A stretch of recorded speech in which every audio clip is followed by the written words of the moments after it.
is MacroVoices with hedge fund manager Erik Townsend, the free weekly financial podcast targeting professional finance, high net worth individuals, family offices, and other sophisticated investors. MacroVoices is all about the brightest minds in the world of finance and macroeconomics telling it like it is, bullish or bearish, no holds barred. Now, here are your hosts, Erik Townsend and Patrick Serezna. MacroVoices episode 49 was recorded on February 9th, 2017, as MacroVoices turns 1 year old. I'm Erik Townsend. 1 year ago this week, we launched this podcast with macro investing legend Jim Rogers as our featured interview guest, and to this day, that episode remains our most popular ever. You can't top Jim Rogers, but we can bring him back for our anniversary show. So Jim and I will be discussing everything from China to Donald Trump to the U.S. dollar rally to the question of whether or not the secular bond bull market is really over or not, to the question of whether or not economic conditions and government policies elevate the risk of war. All of that and much more is coming up in this week's featured interview. And I'm Patrick Serezna. Erik, that S&P 500 finally broke out above 2,300. Is this rally for real? Well, it's going to be really interesting to find out, that's for sure. I've been saying to myself all week, boy, it looks like we're trying to work off round number resistance at 2,300, and my intention for this show was to predict that we would break out above 2,300. Of course, the market beat me to it. So here we are. I wouldn't be surprised if we retreat back below 2,300 just for a day or two, as some people are going to hear that we got to 2,300. They think that's going to be the top. They're going to sell, and I wouldn't be surprised if it just works its way higher. Now, just to be clear, on a fundamental level, I still think that this market is way overvalued. But on a technical level, breakouts above round number resistance oftentimes have legs, and I think that we're seeing the beginning of that. I wouldn't be surprised if it moves considerably higher. As for my own trading, I'm taking myself out of this game, and I probably sound like I don't have a lot of value to add to listeners on this equity market, because what I've been saying for several weeks here is I have no clue. If I can offer anything in terms of an insight about trading that might be of value, you have to really remember as a trader that if I kind of draw an analogy to a sports game like football, the player's job is to be the best player they can, but the coach also has an important job, which is if the coach sees a player who's just not performing, they broke up with their girlfriend, they're not on their game or whatever, they take them out of the game. And as a trader, you are the player, but you're also the coach. And, I think that this market is ridiculously overvalued. And you know what else? I've been wrong about that call a whole bunch of times in a row. So I'm taking myself out of this game. I'm not going to try to trade my fundamental view, which would be to go short here, but I'm also not going to go long because I don't believe in the market. If I had to predict anything, it would be a return to volatility. One direction or the other, this business is just hovering just barely below 2,300 and not really moving one way or another. I think we've had something, maybe a record number of sessions with less than a 1% intraday move. That's going to change. One way or the other, I think we're going to see a big move here. I just don't know which way. Now I want to move on to that U.S. dollar. The U.S. dollar index continuously is holding that 100 handle and is again trying to break out. Is this going to happen? Well, I think it will. And I'm not worried about it. Look at what's going on here. We're seeing a rally in equities. Normally, there would be an inverse correlation there. You would expect some dollar weakness. You're seeing gold performing very well this week. That would normally portend some dollar weakness. But the dollar is at the high end of its recent trading range, and it looks like it's about to break out even higher still. So as we've discussed in the last few shows, I think what we saw here was that when Donald Trump, despite his actions and his actual policies being extremely dollar bullish, when he made some dollar bearish rhetoric, it caused the market to sell off to its technical support level, which was just above 99. I had already doubled down on my long position on the way down through 101. I did consider doing that below 99.50. At this point, of course, I wish I had. At the time, I was kind of fearing, just because of the size of the positions, how crowded this trade is, I thought that if it got hammered below 99, maybe that could start an avalanche. But I thought the more likely case was exactly what we're we're seeing, which is that it would bounce off of technical support and start to move higher. That's exactly what's happened. So I'm not concerned. And again, the key here is to understand that while the talk is still dollar bearish, the policies are still dollar bullish. All right. Now, what I wanted to really ask you, Erik, is what's going on here with crude oil? That there was that big inventory build, that crude oil drops down to $51 like a hammer, and then reverses, and then is now trading around this 53 level. Where is it going next year? Boy, the market sure is in love with this magic number of 53. I don't know what the heck is going on there. Just to fill our listeners who don't follow this closely in on what's happened, it's been a real roller coaster week. API first came out on Tuesday afternoon saying big build in inventory. A lot of people were skeptical that it could be real. It was confirmed by DOE, a 13.8 million barrel build on national inventory. That's the second largest build in recorded history. At the same time, Cushing, Oklahoma, 1.1 million barrel build on inventory. So you see these huge and unexpected, that 13.8 million barrel national build, that was on the back of about a 1 million to 1.2 million barrel consensus expectation. At the same time, the Gulf Coast saw a all-time record 10 million barrels in a single week on the Gulf Coast alone in Pad 3. That's building to an all-time high in Pad 3 inventories. The talk on the street is that it's a last-ditch effort by OPEC countries to export as much as they could before the cut became effective. Honestly, that sounds to me like people are making up stories to explain something that they don't like. Gasoline did see a relatively small drawdown, but a drawdown just the same, of 869,000 barrels. Now, keep in mind, we were seeing 6 million barrel a week builds in gasoline inventories for 3 or 4 weeks in a row. So less than a million barrels drawdown does not strike me as a big deal. That's really the only thing that seems to be maybe sort of kind of bullish in this story at all. Distillates were a de minimis 29,000 barrel build on inventories. So the only drawdown here is gasoline, and it's on the back of weeks and weeks of massive gasoline builds.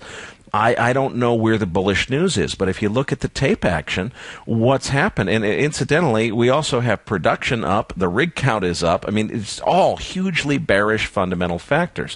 What does the price do?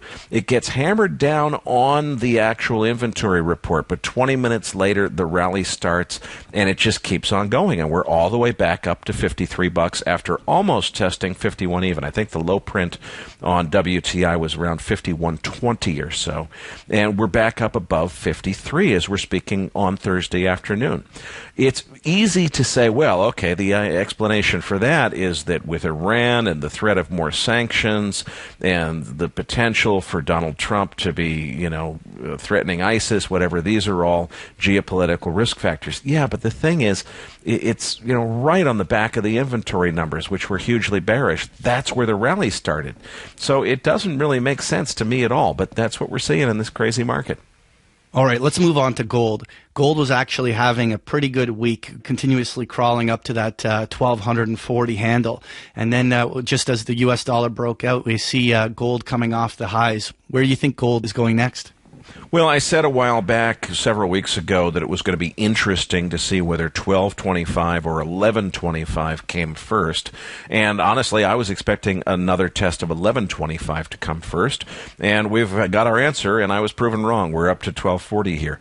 Is this really a breakout that's got legs? Stan Druckenmiller, who had sold all of his gold on election night, very publicly talked about that, says that he's getting back into gold. A lot of the gold bugs have really hyped that up. Oh, Druckenmiller is bullish. Well, if you listen to his comments, he's not radically bullish. What he said is that he wanted to get some currency exposure. He was trying to decide what to buy and figured that gold actually made a little bit of sense here, considering that it had been hammered down. He wasn't saying this is, the buying opportunity of a lifetime. It sounded like it was kind of like, yeah, okay, I'll buy some.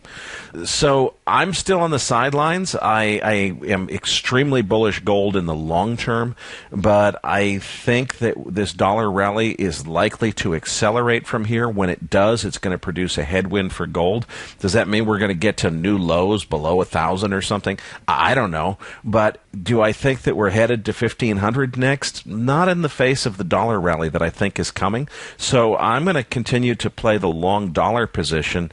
I'm going to look to hedge that with a long gold position at some point. But I'm trying to leg in starting with the dollar long, and I'll save the gold long until I think the dollar has gotten a little bit closer to its next major resistance level, and I don't think we're there yet.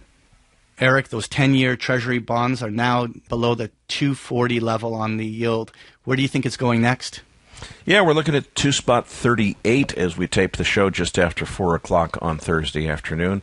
Some people think this is a short squeeze that we're seeing here. A lot of people who had taken the words of Bill Gross or Jeff Gundlach, I would say, out of context, because what those guys said is when you see the move past 260 or 3, that's where you know the bear market is in play. I think that people were putting shorts on. Maybe they're getting squeezed out of that position.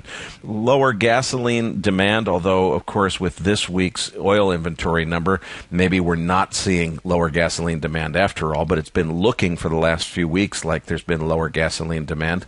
That could be signaling an oncoming recession. That could be helping.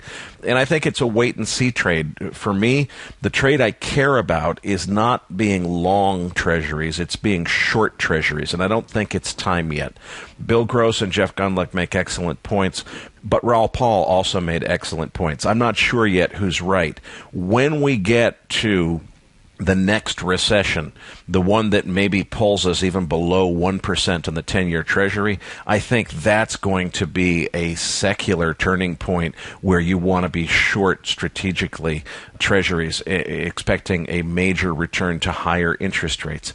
This idea that it's already begun, that the secular bear market in bonds is already upon us, maybe, could be, but I'm not persuaded of it yet. Thanks for the market update, Erik. Quantum Fund co-founder and legendary macro investor Jim Rogers is back as this week's featured interview guest. Please stay tuned after the interview, as Erik and I will be back to talk about how options trading strategies can be applied to some of the views Erik expressed in today's market wrap.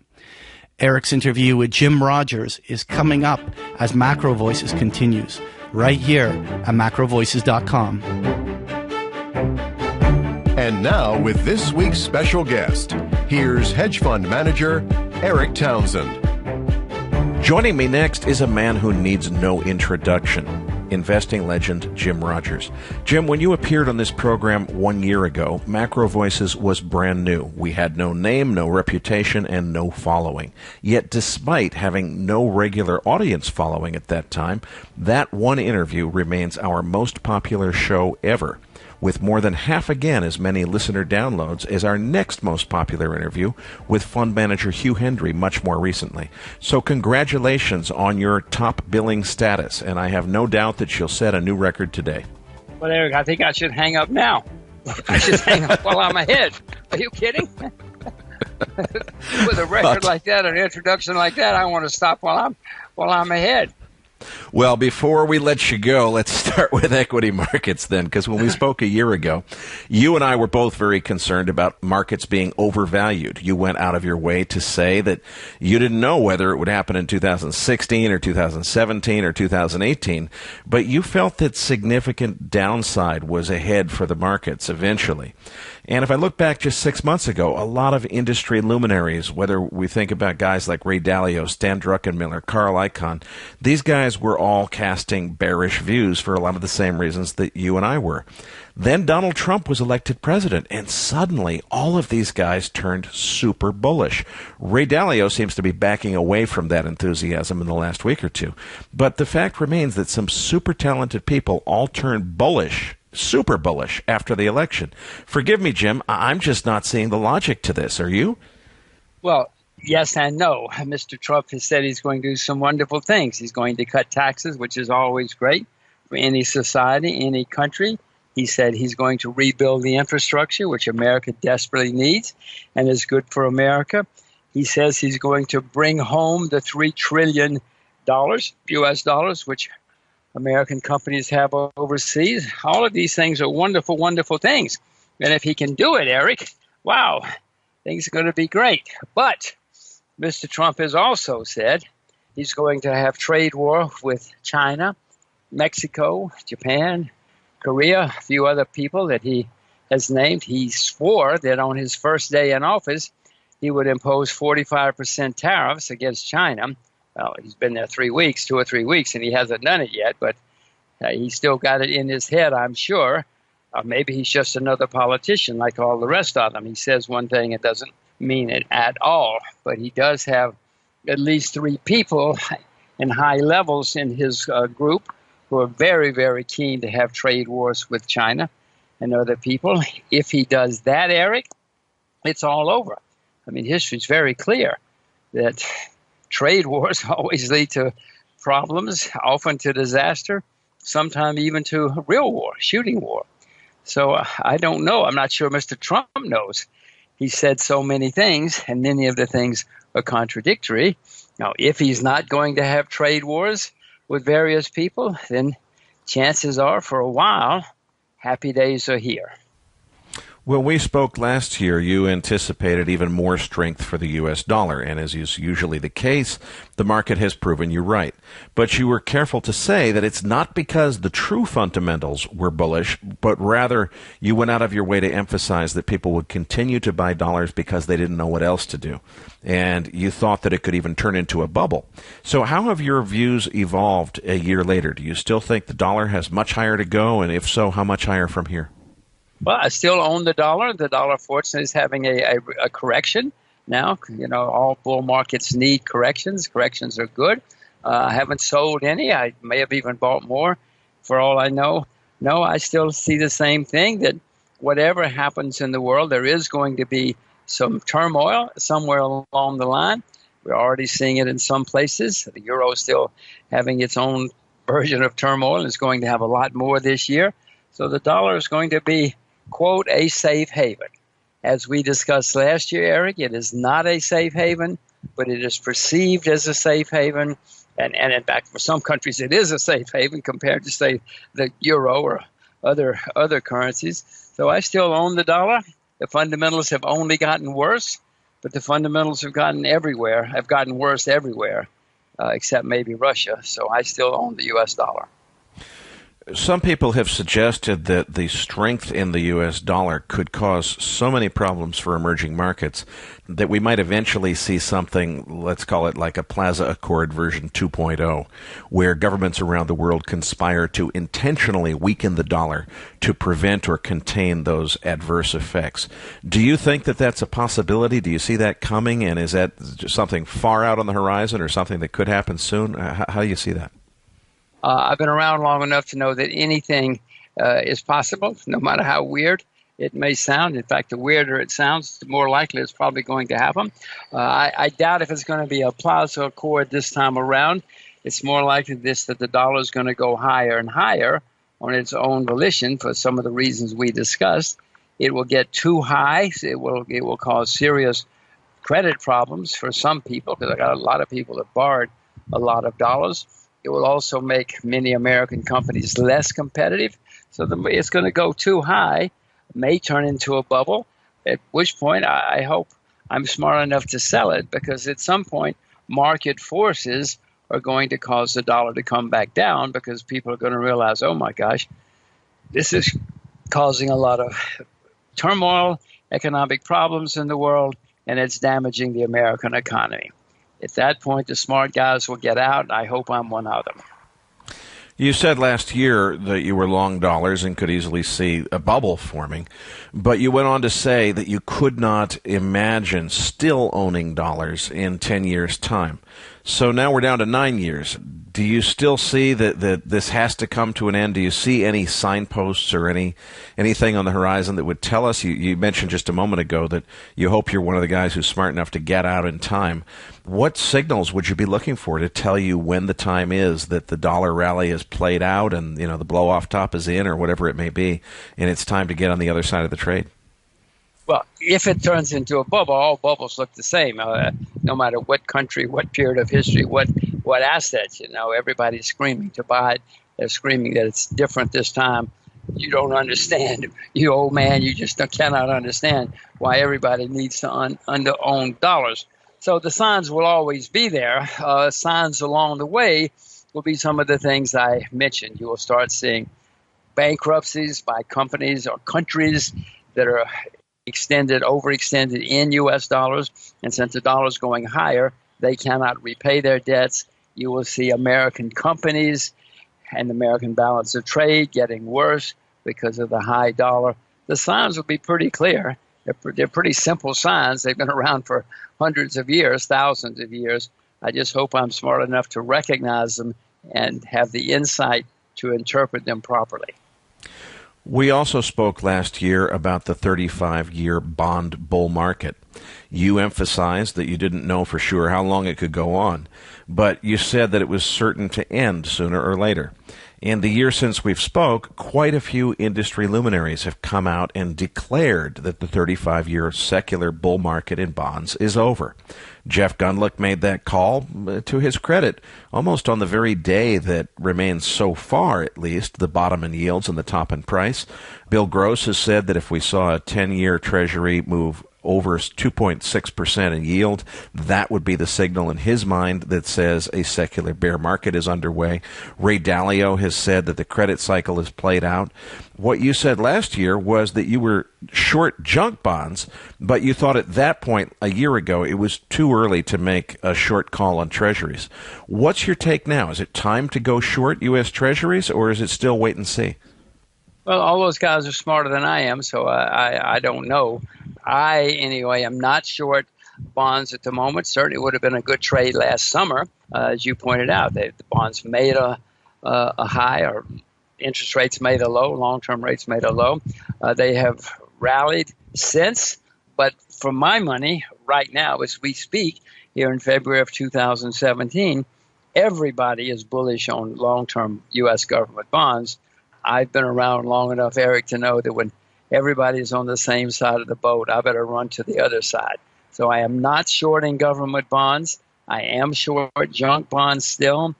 If and when the mood changes and people are less skeptical, if bonds go down and everybody starts saying, oh, bonds cheated me, she lied to me, they lied, then I might be ready to short bonds again, because we're certainly in the process of making a top.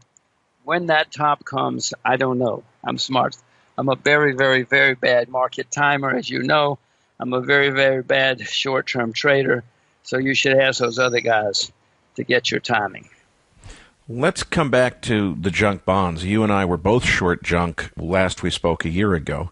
I'm still holding that position today. It sounds like you are too, and it was quite profitable actually for a few months after we spoke. But since then, we've given back some profits. Is there room to think that maybe we stayed in the trade too long, or is this just a pullback? It's hard for me. Obviously the recovery in energy prices has helped junk bonds, but I can't believe this is over yet. How do you see it? Well, I happen to agree with you 100%. The very fact that I'm still short junk bonds, it means it's definitely the timing is wrong. No, when interest rates start going up again permanently, when the bull market really does come to an end in interest rates, government bonds, interest rates are going to go very, very high, Erik, very high. If I told you how high, you would probably hang up now and not listen to me anymore. But in 1981, short-term interest rates in America were over 20%.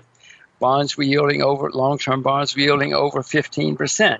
We've had these long bull and bear markets in bonds in the United States, and we probably will again. So when interest rates go higher, the junk bonds are going to get destroyed, both by interest rates and by credit defaults, because many of them are, in fact, junk. The companies are not great credit risk, and they're gonna pay the price.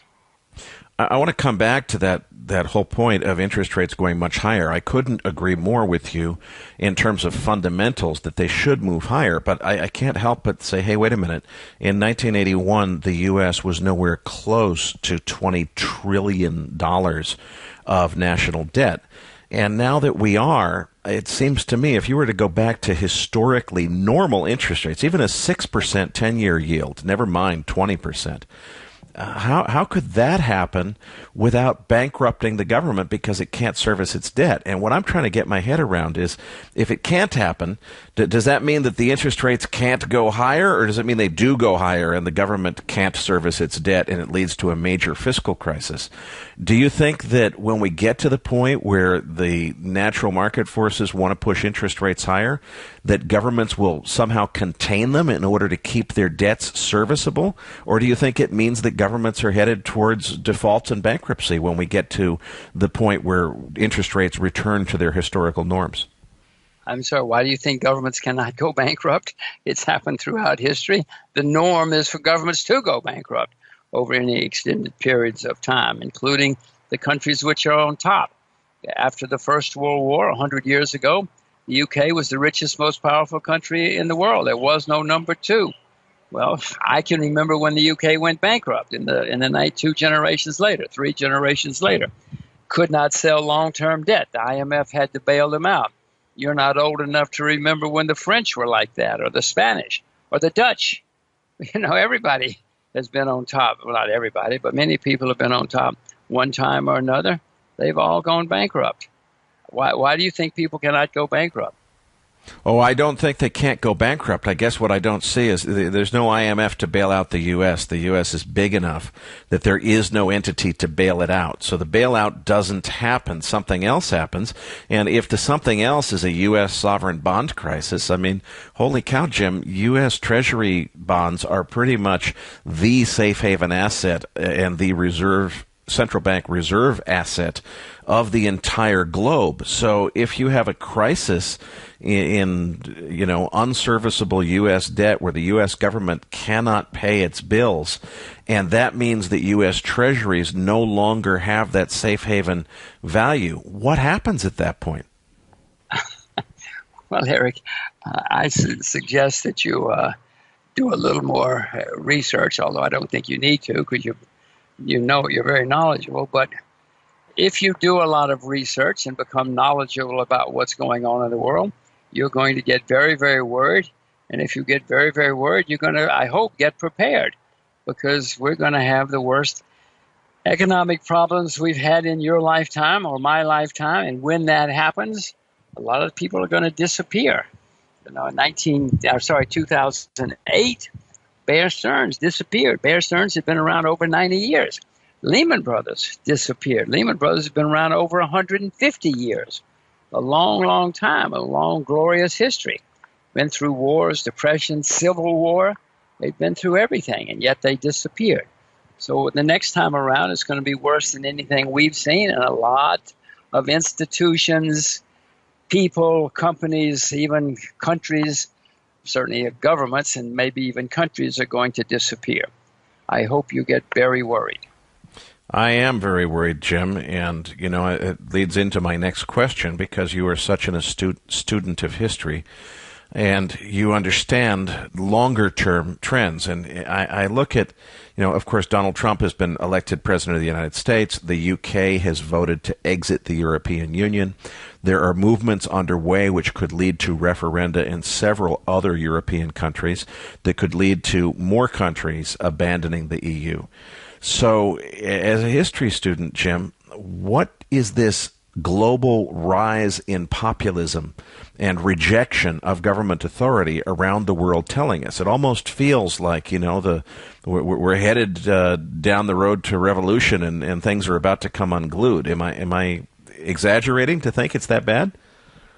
Well, let's just talk about some of the things going to happen in the next couple of years, and then I think we can draw further conclusions. There are going to be more movements in Europe, for instance, for countries to split up and for countries to leave the EU. You mentioned France before. There are people in France who want to split the country. There are people in Italy, Spain, Belgium who want to split those countries. They are now going to be encouraged by the fact that Brexit was successful. The Scots are going to have another election about the possibility of leaving the UK. Whether these things happen or not, Erik, I don't know yet. I have views, but who cares? But we're certainly going to have the ongoing turmoil that these movements are alive and well and will be very active and vocal and visible. for a while. Now let's assume that let's presume for a moment that some of them are successful. Well, if the European Union starts breaking up or the euro starts breaking up, that's going to throw a spanner in a lot of people's works because nobody's really sort of planned on that. Most of the bonds, the euro bonds, none of them, very few of them now, have any provision for what happens if there is no euro. I mean, Italy owns several $1 billion worth of bonds. Suppose Italy pulls out of the euro and they suddenly say, okay, we're going to pay you back in lira. Well, that's going to confuse a lot of people and cause a lot more turmoil. You have the same sorts of movements in Asia, not nearly as powerful or as vocal yet, but you have the same sorts of in the United States. There's a movement now for California to withdraw from the U.S. And by the way, in the U.S., there are a lot of people who would like to see California leave the U.S. So it may work both ways. So when you start having bear markets, as you, I'm sure, well know, one bad thing's happened, then another bad thing happens, and these things snowball. Just like in bull markets, good news comes out, then more good news comes out. And the next thing you know, you're 5 or 6 or 7 years into a bull market. Well, bear markets do the same thing, and so we have a lot of bad news on the horizon. I haven't even gotten to war.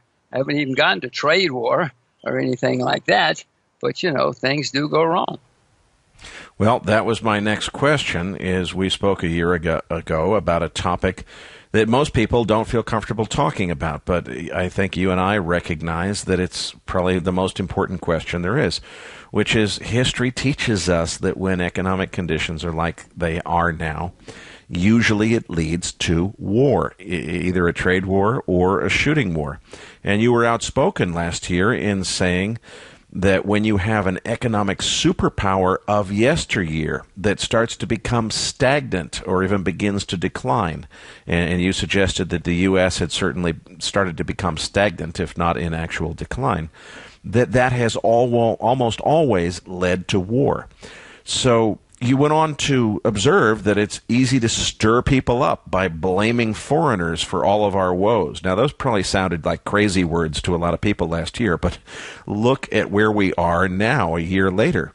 We have an immigration ban against 7 countries that seems to be heating up as one of the most contentious and heated both legal and political battles in U.S. history. So where do we stand in this big picture, Jim? Are we actually headed towards war? Does it start as a trade war, or does it actually begin as a shooting war? What issues and events are on your radar screen in terms of important signposts that will tell us where this whole situation is headed? Well, as we discussed before, whenever things are soft or bad and things are going wrong, people look for somebody to blame. They always, throughout history, wherever we are, whichever country we're discussing, the first people blamed are always the foreigners. They have different color skin, different languages, different religions, different food. They smell bad. Their food smells bad. I cannot tell you how many times I've heard people talk about how, those people, their food smells bad, and they smell bad too. So it's very easy. It's always happened that way, to blame the foreigners, for better or for worse. It seems it is happening, as you point out, in the U.S. again, but it's also happening in other places, Germany, France, Italy, many places. They're blaming the foreigners already again. It's even happening in Singapore to some extent, where I live. Nothing like in Europe at the moment. And as you rile up against the foreigners, most countries historically have closed off one way or the other. They close their borders, they close their economies, and when you close the economy, it leads to economic problems, and sometimes eventually, if you get into real serious trade wars, it leads to bankruptcy and even worse. It's rare, I don't think ever in history, that one country has started a trade war and the other country says, well, that's too bad, but we're not going to do anything. We're just going to sit here and let you hit us again and again and again. No, the other countries retaliate. That's the way human beings are. So if country X starts a trade war, then country Y hits back. And then country X hits back, and country Y hits back. And the next thing you know, countries C and D and E are involved as well. And everybody's suffering. And then as economies get worse, more and more things happen, more and more discrimination, more and more blame, and then eventually bullets start flying. So no, I don't like at all what I see happening. There are many analogies to previous periods in history. Before the First World War, this sort of thing started happening, and certainly before the Second World War, this sort of thing started happening. It's been common throughout history, and these wars, when they start, they usually, in 1914, nobody could conceive of war, and then the next thing you knew, there was war, and everybody said, "Don't worry, it'll be over by Christmas." Well, 6 months later, everybody was saying, "How do we get into this war? How do we get out of this war? It's absurd. It's ludicrous, etc." And that's been the case for most wars. If you go back and look, some bureaucrat throws his weight around. The next thing you know, another bureaucrat throws his weight around. And the next thing you know, 20-year-old kids are shooting at each other instead of drinking beer together. And everybody's suffering.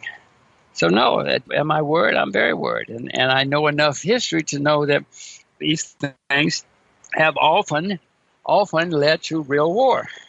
Certainly, we just had a president who won the Nobel Peace Prize, of all things. Well, he started more wars probably than most presidents in American history. America seems to have a penchant for war, and they seem to like to get involved.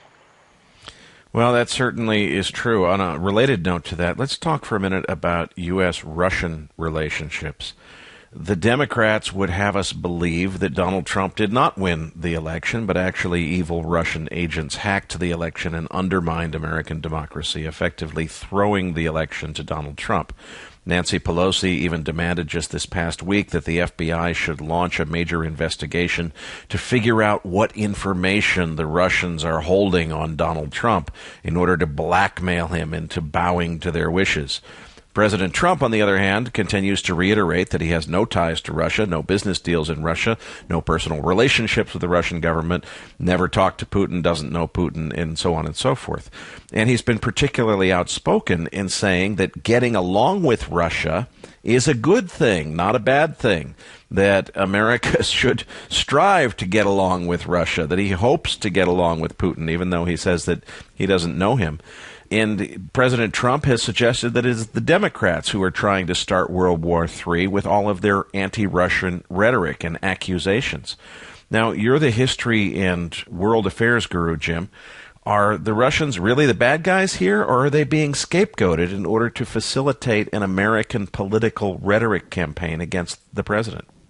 Well, I do know that during the last administration, Mr. Obama's administration, as you probably remember, we tried to pull off an illegal coup in Ukraine.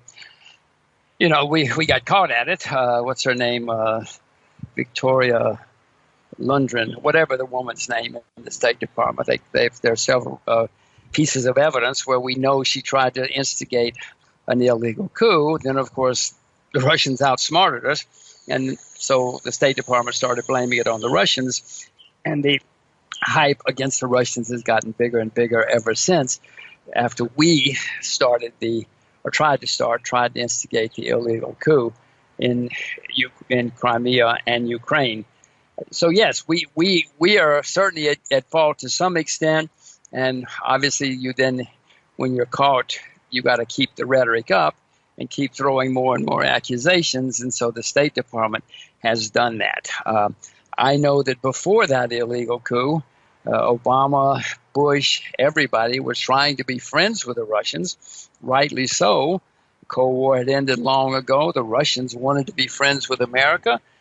We didn't need NATO anymore. Who needed the Cold War, et cetera? All the money we were spending on some of these arms manufacturers and soldiers. So until the illegal coup took place, we were all trying to be great friends. You remember George Bush said, I looked him in the eye, and he's a man I can admire and work with, etc. So now, of course, the Democrats, especially since they lost the election, are trying to blame it on the Russians. It's unfathomable to me how the Russians could have determine the outcome of the election. Maybe they planted a story or two, but so what? It's inconceivable to me that the Russians could influence, much less determine, the election. I think if we start having investigations of illegal voting, I'm afraid we're going to find more for the Democrats than for the Republicans. Places, big cities in America, I won't name names, but so far the few investigations that have taken place, we find that the voting irregularities are in big cities which are Democratic strongholds. Let's move on to precious metals next. Last year you said that you owned gold and you weren't selling it, but you were also quick to say that you weren't buying any more either. You thought that better buying opportunities might still lie ahead, and you were holding off until they materialized. What's the update on your outlook for precious metals in the months and years ahead? The same way. I still own it. I'm not buying any more. The gold more or less went up, went down. I suspect gold today is where it was back then, maybe a little higher, maybe a little lower. I'm still sitting and watching. I want to own more gold. I want to own more silver, but I want to own it at a lower price, which I expect. Now, Erik, I repeat, I'm the single worst market timer in the world. So gold may not go down ever again. If it does, I hope I'm smart enough to buy more. If it doesn't, I own some. Well, I'll repeat what I said 1 year ago, which is I don't believe you're the world's worst market timer. I think you're actually a little bit better than that, as evidenced by your 4,200% in 7 years track record when you were running your fund. But let's move on from there. Well, it was just a little bit. That was a long time ago. And second of all, it was 10 years. It wasn't 7 years. But it doesn't matter. I mean, it's not that important. It was a long time ago. Okay. Well, I still will add a little bit more credence than you take credit for to your abilities in the markets. Let's move on to another topic that you mentioned last time, which is you described the desire of governments to outlaw cash, because that, of course, allows governments much more control over the financial system. They can impose negative interest rates, do all sorts of other things, and control everyone's finance. Needless to say, those were very prescient words. So many government officials and academics have come out in the last year, particularly from Harvard University, Ken Rogoff, professor there, calling for an outright ban on cash in favor of purely electronic currency systems. The European Union has already floated proposed new regulations that would limit cash transactions. Jim, where's all of this headed, and what's in store for markets as governments continue to wage war against cash? Governments are always looking out for themselves first, and it's the same old thing. Erik, this has been going on for hundreds of years. The Indians recently did the same thing. They withdrew 86% of the currency in circulation, and they have now made it illegal to spend more than, I think it's about $4,000 in any cash transaction. In France, you cannot use more than, I think it's 1,000 euros. Many countries are already doing this. Some states in the U.S., you cannot make cash transactions above a certain amount. Governments love it. Then they can control you. If you want to go and buy a cup of coffee, they know how many you drink, where you buy them, et cetera, if they can all put it into electronic formats. And they will. The world is all going electronic. My children will probably never go to a bank when they're adults, or maybe never go to a post office, maybe even never to a doctor, or rarely to a doctor when they're adults. So the internet and the computer is changing everything that we know. Money can certainly be easily converted to computers, not today, because there's still some people who don't have computers and the system is not ready for it. But it can be done, and when it's done, the governments are going to be very, very happy. They're going to say they're doing it for our own good, Erik. This is not for them. This is for our good that they're doing this, but it's coming, and it's going to be a whole different world in which we live. Probably not we are not going to have as many freedoms as we have now, even though we already are losing our freedoms at a significant pace. Well, and I'm curious on your perspective on that, because what fascinates me, I agree with you completely, we are losing our freedoms at a very rapid pace. If I imagined human beings in a free society, in a society that celebrates freedom, losing those freedoms, I would envision a lot of people, under tyranny, whining and complaining and groaning about how horrible it was that the tyrants, their overlords, were controlling them. But we seem to have people cheering in the streets for this, Jim. It seems like most people are duped into believing that this loss of freedom is a good thing. The government's fighting terrorism, and we're going to be safer as a result of forfeiting our freedoms. What does history teach us? Is this part of a cycle? Is there a reason that people are reacting this way? Because certainly in other times in history, people have been willing to die in order to avoid losing their freedoms. But they're almost cheering the government on in taking freedoms away now. What's going on here? Well, history shows that people always would like a little more safety and are willing to, quote, give up some things for more safety and security.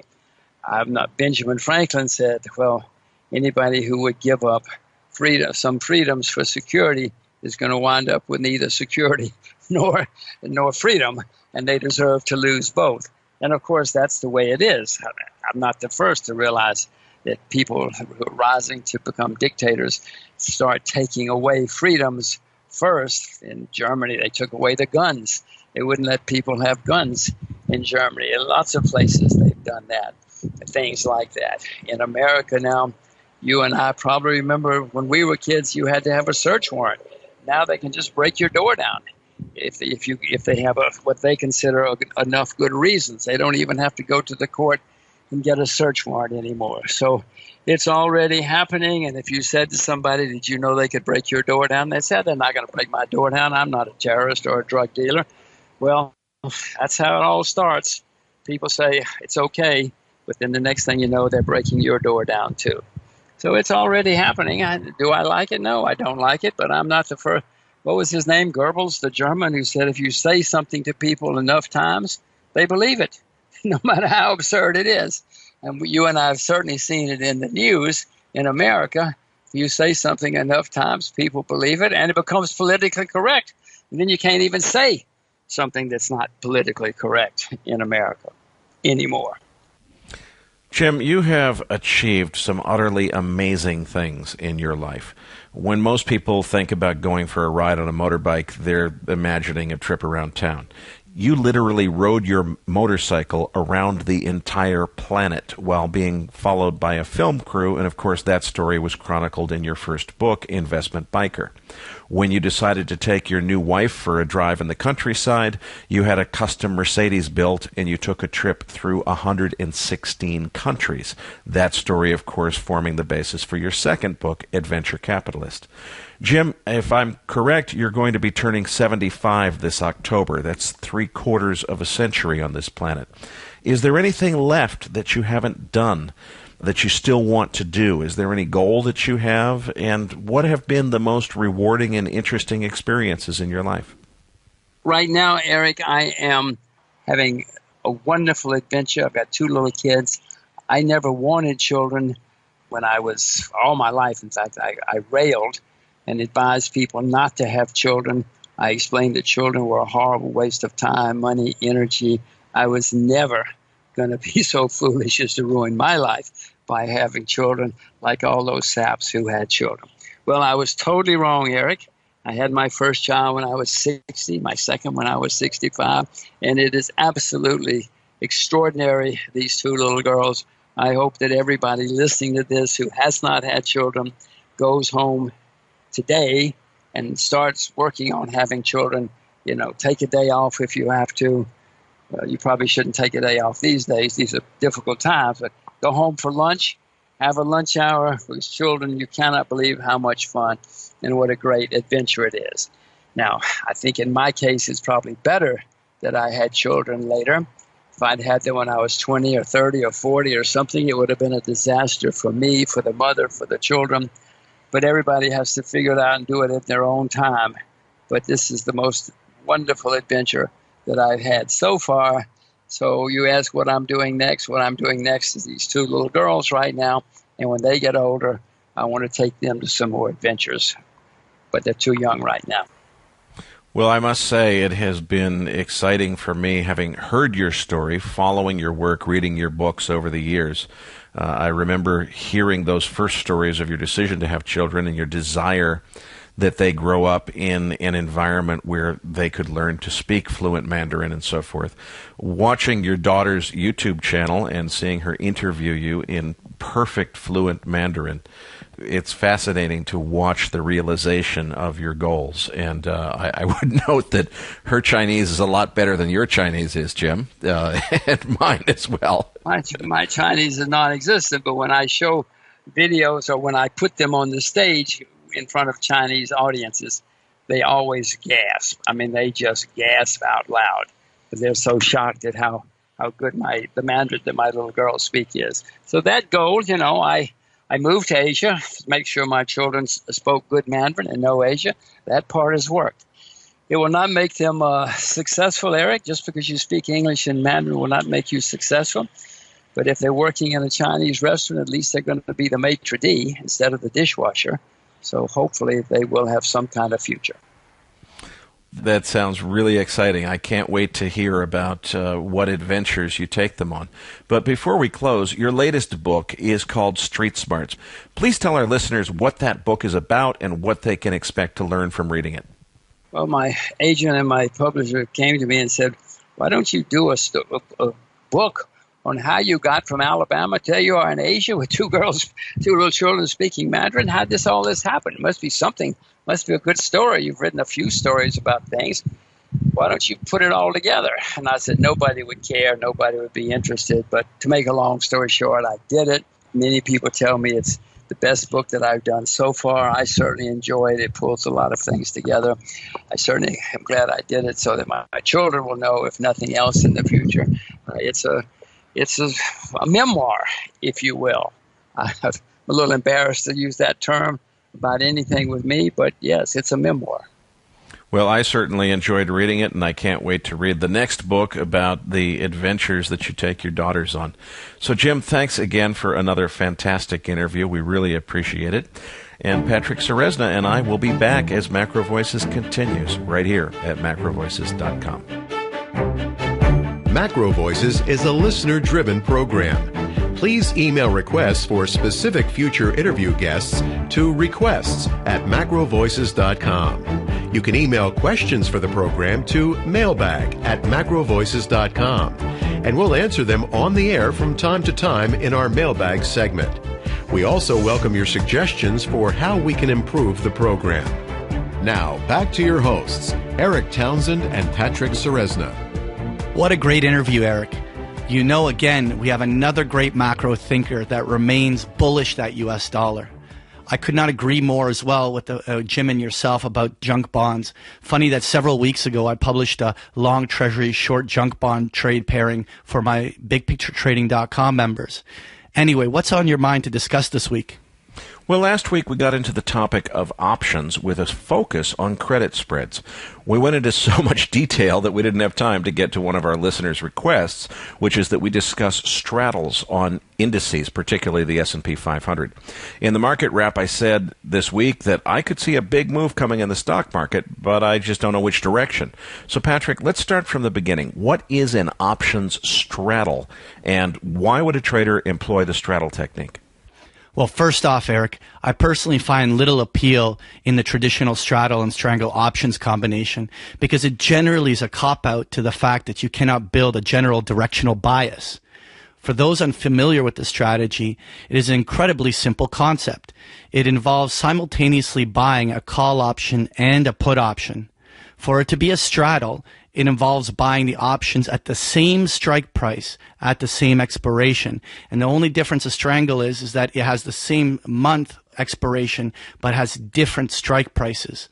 The appeal is usually very high to the beginner because the market is fraught with so much ambiguity. The idea you don't have to pick the direction that the stock or index must go seems to make the trade appear easier at the surface. The real considerations are always the details in the fine print. Patrick, I couldn't possibly agree more. You know, you hear so many people thinking, oh, this is great. I can bet on something where I'm going to win whichever direction the market goes in. And, of course, nothing comes free in life. In order to get that deal, you're paying something for that optionality. I mean, face it, you're buying two options here, which represent opposite directional views. So in a lot of ways, a straddle sounds to me like, you know, let's go out and buy non-refundable airline tickets for the exact same dates in February, both to Miami and Vancouver, so that once we make our decision on whether we want to go for a ski holiday at Whistler or a beach holiday on South Beach, we're going to have tickets either way. Well, that strategy only works well if you have a rich daddy who's paying for the airline tickets. So share with our listeners some of the substantive considerations and drawbacks and why would this strategy still make sense? Well, the key is to anchor yourself on the fact that options are priced based upon probabilities. So when you are buying a directional option, you're already paying a premium that fairly accurately reflects the probability of you making money. When you spend the money on both a call and a put, you are essentially paying double the premium, knowing full well that one of the two options it will be a guaranteed loss. Therefore, you're betting on a true outlier move in either direction. More often than not, it's a losing proposition. And the times that you are profitable, you need that much bigger of a move to make a big percentage return because you outlaid double the cost to open it. To make it worse, you've doubled your theta and your vega risks, so you're burning time at an ever faster pace if the move doesn't start moving for you right away. Now, as you just described, when you buy these options, you're buying a big vega exposure. And I just want to make sure that for those listeners who may be unfamiliar with that term, what it basically means is that you are trading volatility. So in this case, you could use the VIX, which is a gauge of the index volatility. The volatility of the S&P 500 stock index is what is measured by the volatility index, or VIX. The term vega is used to measure the sensitivity of option prices to changes in volatility. That really does have to be the driver of your trade. Let's look at an example. So in the example of using the S&P 500, we can open a straddle in anticipation that we're going to get a big market move, while we can use the S&P 500 E-mini futures options. In this example, we're going to focus on using the SPY, which is the SPDR S&P 500 ETF, which is trading around the $230.88 level at the time when we did this example. At the moment, the April $231 call option is asking $3.95, and the April $231 put option is asking $4.60. That's an $8.55 cost outlay. To convert that into S&P 500 points, that's the cost equivalent of close to 90 S&P points. Without volatility expansion coming into play, you would need to get close to a 200-point move in the S&P 500 by April, higher or lower, to get the 100% return on the risked capital. A considerable but not impossible move. And not only do you have to make a 200-point move to earn a 100% return, but you've got to earn a 90-point move, a 90-point move. That's a big move in the index just to break even and not lose money. Anything less than that, and you're going to lose some money. And how much money you lose is going to depend on how much less than 90 points it is. So how much would it impact the options if we saw the volatility index double in the next few weeks? Well, that's exactly why someone considered opening this type of a trade. For comparative purposes, let's use the last major spike in the volatility index as our base case. In the weeks prior to the U.S. election, the VIX increased from an October 25th low of 13 to an intraday high on November 4th of around 23, or about 10-point rise in 9 trading sessions. Let's assume that the same type of rise was to occur in the next 9 days. Well, in that scenario, you could see as much as a 60 to 70% rise in the options without needing the price to change at all. So if you are playing the straddle or strangle here, you really want to have the conviction that volatility will pick up and pick up very quickly, because you're getting theta killed on the time decay. So now personally, Erik, because I'm a market timer, I prefer to take a much more directional play on my bias. And so when I do straddles or strangles, I tend to ratio or calendar them to express that bias. Okay, but wait a minute. What you're essentially saying is, as far as you're concerned, the only good reason to buy a straddle or strangle is because it's effectively a way to play a bullish view on volatility. In other words, the VIX is going to increase dramatically. And what you're saying is that's the only good reason to do this trade. Well, if that's the case, wouldn't it be simpler and more efficient just to buy VIX futures if you trade futures, or the VXX ETF if you don't? Well, that's an excellent point, but it brings up an entirely new conversation about the different ways to trade volatility itself. When dealing with the VIX futures, you have to deal with the term structure of the futures contracts and, more importantly, the huge negative carry that's built into them. The worst is that for many beginners that turn to the volatility ETFs like the VXX rarely understand that the ETFs have to consistently roll forward the negative carry, which is always bleeding them out of their net value. Okay, we should probably stop there because we've got to introduce the concept of volatility as an asset class to start with. You bring up quite correctly, there's carry issues, there's contango issues, term structure issues. There's a lot to understand here. So let's do this. Let's table it for today, and we will make a decision right now that the topic for next week's discussion after the feature interview will be volatility trading. So we'll come back to the subject next week. Meanwhile, we've received several emails from listeners saying that they like this option strategy coverage. So we're going to keep that coming, but please keep those emails coming. My last question to Patrick about straddles and strangles was inspired directly by a listener email, and your feedback helps us to keep this part of the program interesting. For those of you who are really serious about this stuff, Patrick is in the business of teaching people to trade, and options trading is just one of his course offerings. You can go to bigpicturetrading.com to learn more about Patrick's online education programs. Thanks, Erik. I look forward to sharing many more insights with our listeners in the weeks to come. Anything else you want to add before we close things up? Well, I want to thank you, Patrick, not only for this options coverage, but what our listeners don't see behind the scenes is you have really been just knocking grand slams in terms of guest recruiting. So we've got some fantastic guests coming up in the next month. Stay tuned, folks, to MacroVoices, and particularly, we need your help. Retweet us when we announce the show. Tell your friends. Forward your Research Roundup email to your friends and colleagues. And we've got a new way for you to help us to promote the show. Can you imagine a world where every single financial website in the world has a MacroVoices player right on its homepage? A little button with a MacroVoices logo, and all you do is click on it, and it pops up a window that shows you this really cool MacroVoices player that allows you to navigate through any one of our episodes, from this week's interview with Jim Rogers all the way back to the very first interview with Jim Rogers a year ago. Well, guess what? We have the technology, as they said at the beginning of the $6 Million Man. We can embed them. We can make it better than it was, but we need your help persuading all those webmasters to do it. So if you're interested in this, take a look on our homepage. Look in any one of the guest interviews, including this one, for a link that says More Embed Options. And on that page, you'll see a little button that says MacroVoices. Just click that button and it pops up this really cool player that lets you play the show. That thing is super easy. Any webmaster who knows anything can, in 5 minutes, embed that MacroVoices player icon onto their webpage. So we need your help persuading them that that's what they want to do. So please help us with that. And most importantly, please register your free account at macrovoices.com.